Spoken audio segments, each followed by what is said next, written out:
नमस्कार, मैं हूँ पूर्वी शाह और मैं आज आपको मैं कंपोस्ट कैसे करती हूँ मेरे घर पे वो दिखा रही हूँ बहुत इजी वे से। आप देखिए ये मेरा जो स्टील का डिब्बा है यहाँ पे, ये मेरे इसके अंदर मैं डे टू डे का किचन वेस्ट इकट्ठा करती रहती हूँ। आज दिखाने के लिए मैंने यहाँ पे रखा है, पर ये डे टू डे का इसके अंदर जाता है रोज का।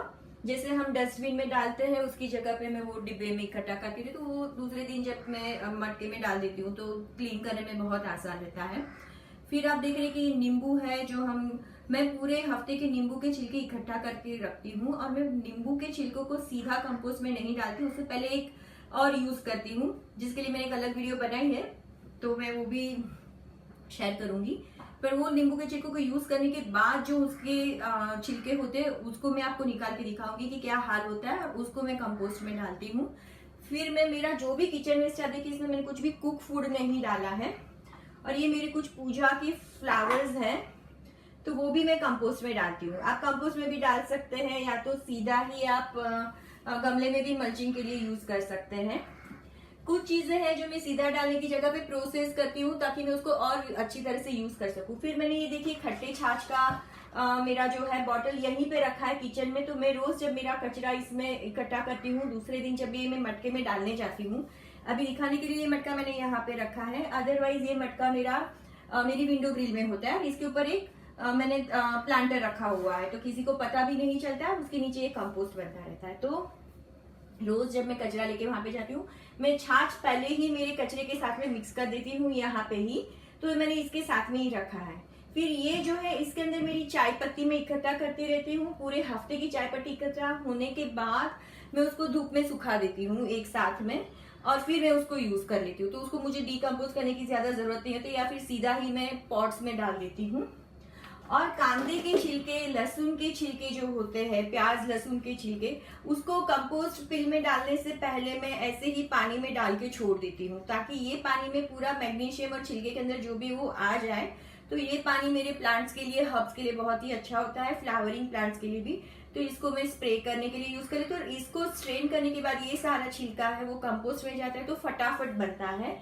अगर सूखा डालते हैं तो वो जल्दी से नहीं बनता है। तो ये इतना चीज जो है वो मेरे किचन में ही होता है। चाय पत्ती इसमें जाता है, किचन वेस्ट इसमें जाता है। किचन वेस्ट को मटके में डालने से पहले एक बार मैं इसमें थोड़ा सा छाछ डाल देती हूँ। प्याज लहसुन के छिलके इसमें चले जाते हैं।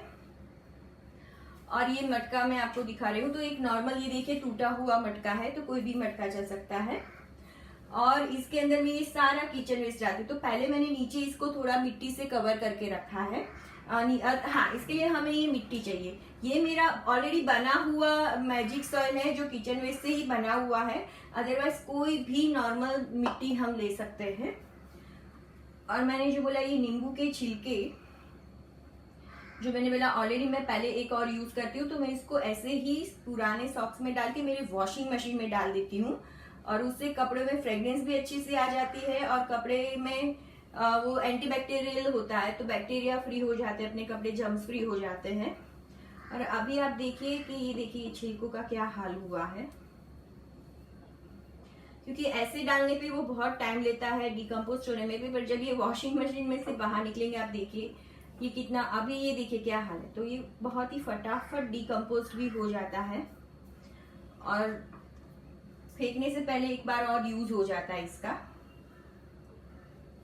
तो बहुत ही इजी है मटके में बनाना।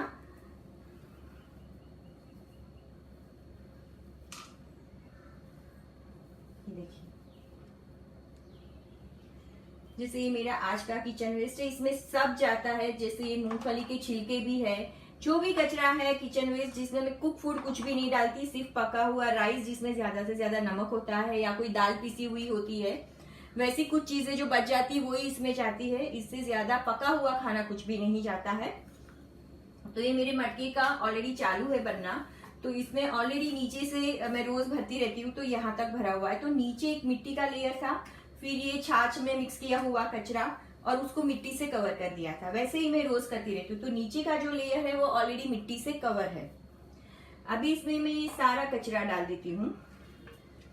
ये बहुत ज्यादा है तो मैं उसको 2 पार्ट में भी कर सकती हूँ। हाँ, मैं रोज मेरे कचरे में ही छाछ डाल देती हूँ, तो मैं थोड़ा छाछ इसमें ही डाल देती हूँ। बस, ज्यादा नहीं चाहिए। और ये सारा कचरा मैं मेरे मटके में डाल देती हूँ। और जब हम मटके में बनाते हैं तो इसमें कोई स्मेल नहीं आता, बाहर कुछ नहीं आता। हाँ, बस सिर्फ ये एक ध्यान रखना होता है कि जो भी कचरा है उसको फाइनली ऊपर जो टॉप लेयर है उसको मिट्टी से बहुत अच्छे से कवर करना होता है। मैं आपको दिखाऊंगी ये भी करने के बाद।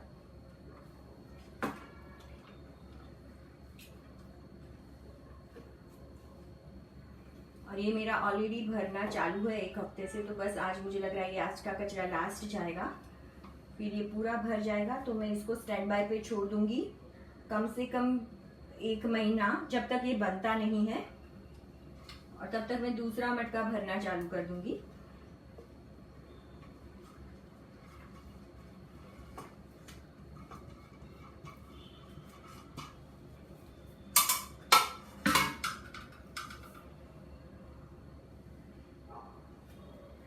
तो ये मैंने पूरा कचरा डाल दिया, कचरे के अंदर ही छाछ मिक्स कर दिया है। मैं आपको दिखाना चाहूंगी।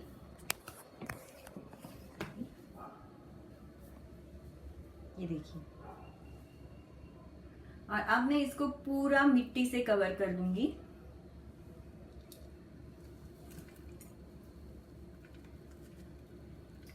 क्योंकि ये मेरा लास्ट पोर्शन है, मैं इसको बहुत अच्छे से मिट्टी से कवर करूंगी।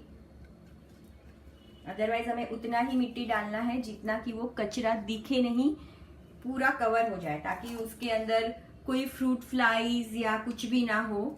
जो भी हो मिट्टी के नीचे हो तो हमें दिखे नहीं, कुछ भी बाहर ना आए, ना गंदा स्मेल आएगा बाहर। मिट्टी से कवर किया हुआ है तो ना ही फ्रूट फ्लाईज वगैरह होंगे और ना ही रोडेंट्स वगैरह भी जल्दी अंदर जाएंगे। और इसको मैं एक बड़े पत्थर से कवर करके रखती हूँ। मैंने बोला इसके ऊपर एक मैं पत्थर टाइल रख देती हूँ और फिर उसके ऊपर एक पॉट रख देती हूँ। मेरा छोटा सा थर्मोकॉल बॉक्स है जिसके अंदर मैंने प्लांट्स लगाया, तो वो काफी लाइट वेट होता है, तो मुझे उठा के साइड पे करने को बहुत आसान रहता है। और ये मटका फिक्स रहता है उसी जगह पे, मैं इसको रोज बाहर नहीं निकालती हूँ, पर ये उसी जगह पे रहता है मेरी विंडो ग्रिल में। और मैं उसको बस अभी ऐसे ही कवर करके छोड़ देती हूँ। तो आपने देखा ये पूरा टॉप लेयर मिट्टी से कवर हो चुका है। तो अभी इसमें से ना ही कोई गंदा स्मेल आ रहा है, ना ही कुछ आ रहा है। और ये पूरा मेरा कचरा बहुत अच्छे से कवर हो गया है, कहीं से भी नहीं दिख रहा है। तो रोज जब भी हम कचरे को कवर करते हैं, ये बहुत जरूरी है कि कचरे को बहुत अच्छे से कवर करना चाहिए मिट्टी से और उसको अच्छे से ढक के रखना चाहिए। तो बस ये, और ऐसे ही बनाते जाइए, रोज का रोज कचरा डालिए, छाछ डालिए, मिट्टी डालिए, कचरा डालिए, छाछ डालिए, मिट्टी डालिए।